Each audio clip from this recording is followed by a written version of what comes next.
एक लड़की का जीवन तब व्यर्थ हो जाता है जब उसके माथे की बिंदिया और मांग का सिंदूर और गले का मंगलसूत्र किसी दुविधा में हो। जी हाँ, ये शब्द कहने में बहुत बुरा लगता है, लेकिन जब हकीकत में जब एक स्त्री का जब सुहाग की बात आती है, जब उसके कहते नहीं उसके चरित्र पर दाग लगता है तो बहुत कुछ बिगड़ जाता है, बहुत कुछ बिखर जाता है। हेलो जी, मैं हूँ ज्योति मौर्य, एक छोटे से गांव से हूँ दोस्तों। आप सभी का मोस्ट वेलकम है मेरे न्यू ब्लॉग में। मैंने जीवन में कभी नहीं सोचा था कि हमारे साथ ऐसा कुछ होगा। जब हम छोटे थे तो हर एक किसी का सपना होता है, तो ऐसे मेरा भी सपना था कि मेरे हस्बैंड मुझे बहुत ज़्यादा माने और प्रेम करें और मेरा ससुराल बहुत अच्छा हो। बड़े होने के बाद पता चला कि जो बचपन में हम सोचा करते थे लेटकर ऐसे वो तारों के तरफ देखकर, कभी कभी वो चीज़ हकीकत में नहीं मिलती हमें।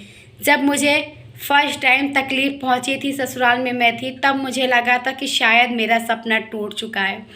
जीवन में मैंने कभी हार नहीं मानी थी, चाहे पढ़ाई हो, चाहे घर गृहस्थी का सामान हो, चाहे घर बसाना हो, चाहे कहीं जाना हो, तो मैं हार नहीं मानी थी दोस्तों। मैंने पेपर के समय भी जितनी मेहनत की थी ना, उतनी मेहनत मैंने अपने परिवार को बसाने के लिए किया था, लेकिन मेरा परिवार नहीं बस सका। और बहुत तकलीफ़ों के बाद मैं अपने ससुराल से निकल पाई हूँ। लोगों को लगता होगा कि एक लड़की का जीवन शादी के बाद बहुत आसान हो जाता है, लेकिन शादी के बाद उसका असली जीवन शुरू होता है।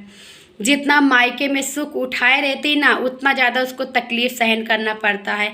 असली जीवन का महत्व तभी पता चलता है जब हम ब्याह करके किसी दूसरे व्यक्ति के घर जाते हैं, दूसरे के परिवार में शामिल होने जाते हैं। हम सारा दिन नौकरों जैसे काम करते रहते हैं, लेकिन बदले में हमें क्या मिलता है? अपमानित। बहुत परिवार में अपमानित ही मिलता है, लेकिन बहुत परिवार में इतना ज़्यादा प्यार मिलता है ना कि माँ बाप को भूलना ही पड़ता है।